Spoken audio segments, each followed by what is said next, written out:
All right, Ben. It's Monday morning. Tesla started the day, or it ended the weekend at a $412 billion market cap, and it's up 9 or 10% today, because why not?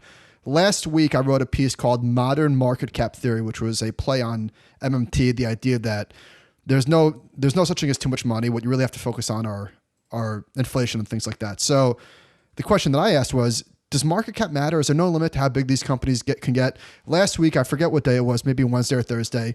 Salesforce was which is a giant company, was up 25% on the day. Facebook, a giant company, was up 8% on the day. Facebook added $70 billion in a day. Netflix, giant company, was up 12%. What's happening? I feel like this is the sort of analogous to the insurance story I gave last week with my kidney stone. Like, do numbers just have no meaning anymore? When I took the CFA, they never told me in those textbooks that the best way to create shareholder value is to do a stock split. No one ever told me that. So Tesla is up 80% since it announced a stock split. Tesla's up 80% since this podcast started. So I was looking at the NASDAQ 100. Did you create a NASDAQ 100 pie chart yet? No, I didn't. Okay. That's a good one. That's your next chart crime. The NASDAQ 100 is now approaching 30% above its 200-day moving average. So this is the highest that it's been in 20 years. At the peak in 1999, it was 60% higher. So there are no rules of thumb, any laws. Like, can this thing go on longer? Yes. So my thing I said to you last week off air was last time this happened in the tech bubble, the percentages were all bigger, but this time the market caps just dwarf anything that went on back then. So the biggest company back then, Cisco, was for a little while the biggest company in the world. It was $400 billion market cap. So what is that? What is that inflation adjusted? Well, we haven't had inflation for a while, so I don't know. Can't be that much. Yeah, no. So that's the thing, is just the numbers are different today. So this is a stat from Josh Wolf on Twitter. He said, in 2007, the European Union, if you took all the stock markets there, was 4 times bigger than the tech sector. Today, the U.S. tech sector now has passed the European Union, and his numbers say $9.1 trillion for the tech sector versus $8.9 trillion for the European Union stock market. So $400 billion is, in today's dollars, is $615. $615 billion is nothing. I tweeted like 7 companies or 8 companies on a single day added about $350 billion in market cap. So, Ben, you're 100% right that the bubble of the dot-com era was insane in terms of the percentage increases, or something that we might never see again. But the dollars that are being added today dwarf that. So here's another theory I threw out to you last week. If we see a post-pandemic world, whenever that may be, could we see a huge reversal in this trade, where everything has been pulled so forward because of this, and people think that technology is ruling the world? Could we see that reversal like we saw in the dot-com? Not necessarily that it crashes 80% like the NASDAQ did back then, but just that we see these other small cap areas and value, the stuff that has gotten killed, in a relief rally where this momentum pandemic tech play gets reversed. Would that be too much to ask for people who are not in this area? Ben, if we've learned anything this year, it's that when you ask a question, the answer is yes. Like, can this happen? Yes, it could happen. Well, that's true. Anything can happen. That's why people keep, like, we always go to history when we look at this stuff, but maybe these things could get to 50% of the stock market. Who knows? No one thought they could get this big in the first place. So, right, you said stuff that happens that has never happened before happens all the time.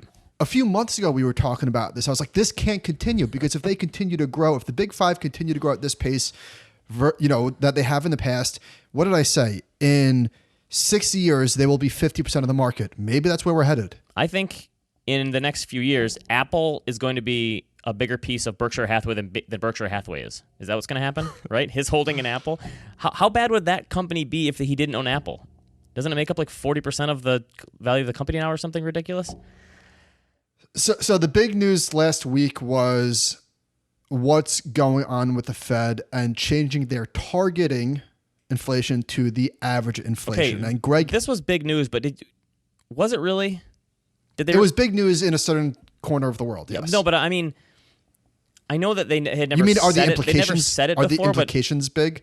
Yeah, but maybe just the fact that they came out and said this. But so they said they're not going to they're not going to raise rates early, basically, like they did it starting in 2015. Their 2% inflation target, which isn't it kind of laughable that, can you imagine telling someone in the 70s or 80s that 2% inflation is supposed to be high now? That's the way we are. But just the fact that they're going to keep rates lower longer, wasn't this kind of just, didn't everyone kind of know this already, though? And I agree it is news, but just the fact that they said it. But it seems like, I guess it's one thing to know it. It's another thing to hear them stamp it. So Greg Ip did a really good little evolution of the Fed. He said, the Fed was created in 1913 after a major banking panic with the purpose of serving as a lender of last resort to the banking system. It was revamped during the Great Depression to better manage the broader economy. When inflation and unemployment both rose throughout the 60s and 70s, Congress responded by amending the Federal Reserve Act to make maximum employment and stable prices the Fed's goals. And now this. So they've now said, we care more about getting people back to being employed than we do about inflation. We're going to let inflation run high if that's the case. And I guess what they were saying is raising rates a bunch of times in 2018 was maybe a mistake now, I guess. But, I mean, my youngest kids are 3 years old.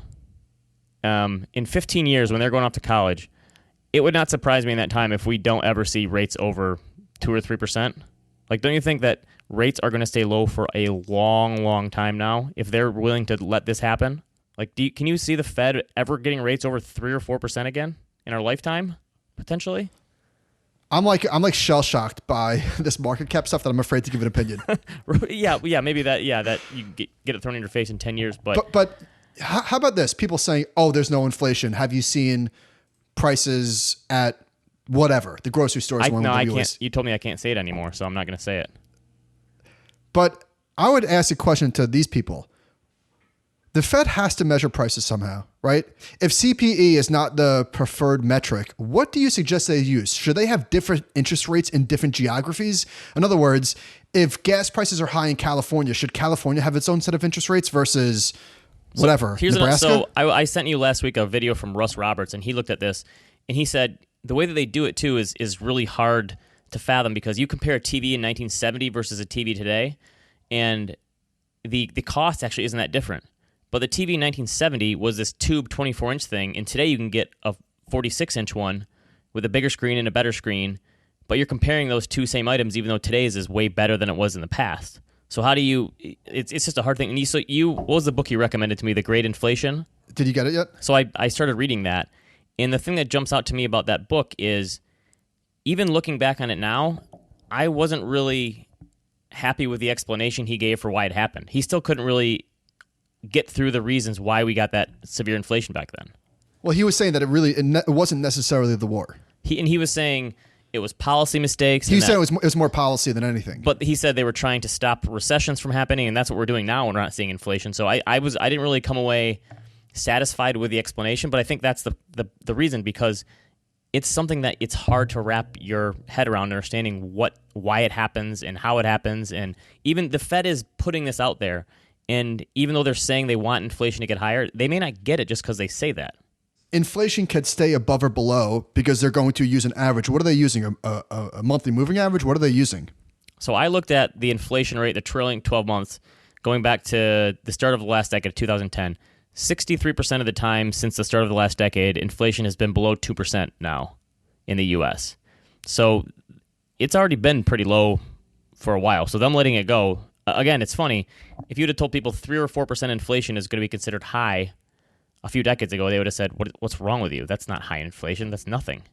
And so obviously it's always a relative world. And then the other side of this, of course, is that Bloomberg said they think the Fed is going to be holding rates at zero for at least 5 years in this new policy. Mike Bloomberg said that? Wow. Yeah. Can you believe it? Zing.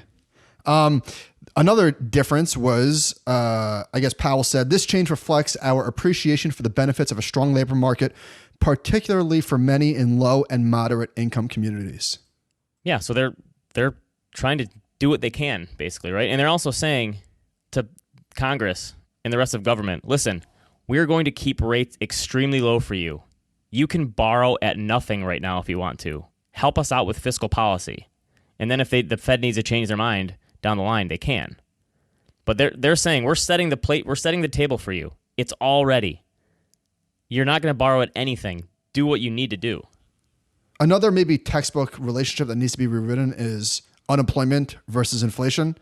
Now they're saying there is no, like the natural rate of inflation, the idea that we're going to go below that and then inflation is going to shoot up is not necessarily the case anymore.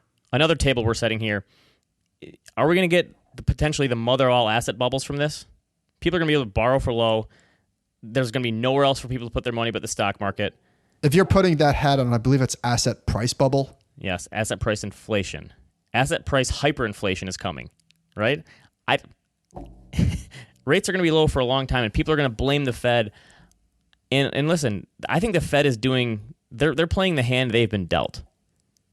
I think they're also saying in some ways the recovery after 2009 was way, way slower than it should have been. And we probably could have done more to help that, and we're not going to make that same mistake this time around. Again, they're trying to do the right thing here, but there's going to be people who want free markets, and they're going to be angry at the Fed no matter what. Here's something I didn't see coming. From the Wall Street Journal, the price to earnings ratio on the S&P 500 against the past 12 months is over 25, which is the highest level since 2002. The forward PE, same thing. By the way, 2002, obviously that was a trough in earnings, which is why stocks might have appeared expensive based on that metric, but they were cheap. This is not what I expected. Well, so the headline is the median S&P stock has never been more expensive. To which I would say, this isn't what you expected in March, obviously. But now, correct. So the market has made all-time highs, not including today, 7 days in a row. We've had 20 new all-time highs this year as of last Friday.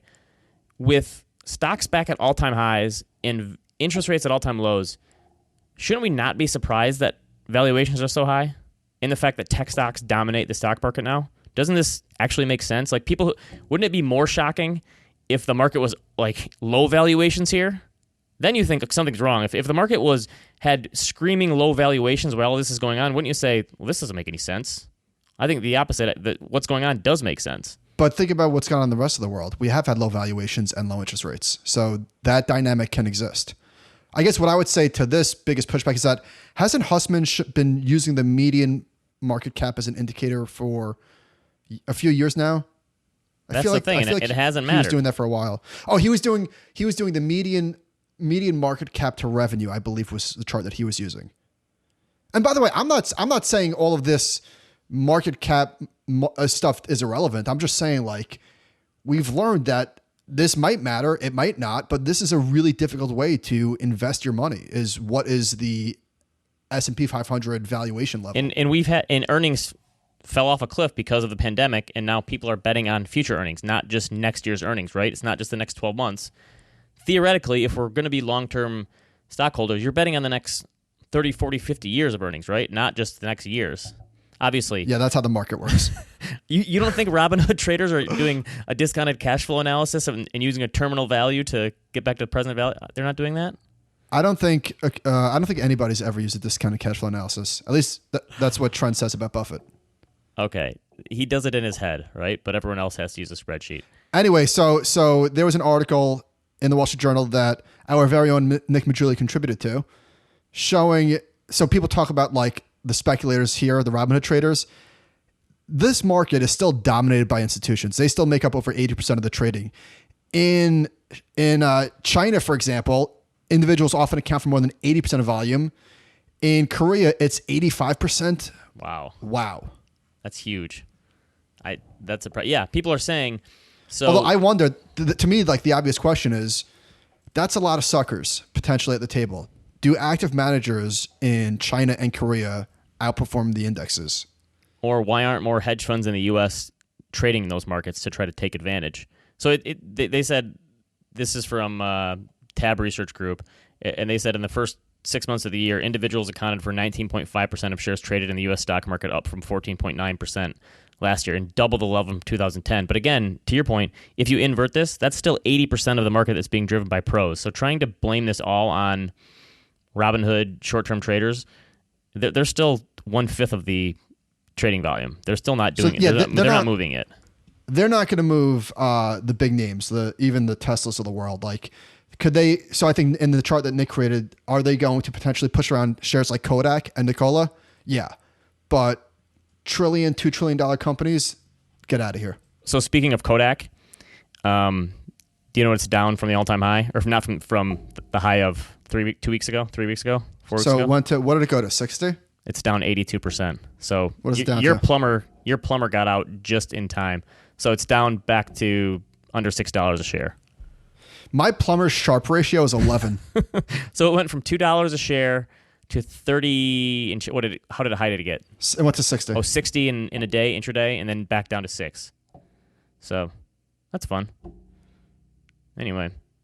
But again, that shows you that if you're riding one of these waves with these short-term traders at the Wall Street Reddit forum or whatever, you can push some of these things around.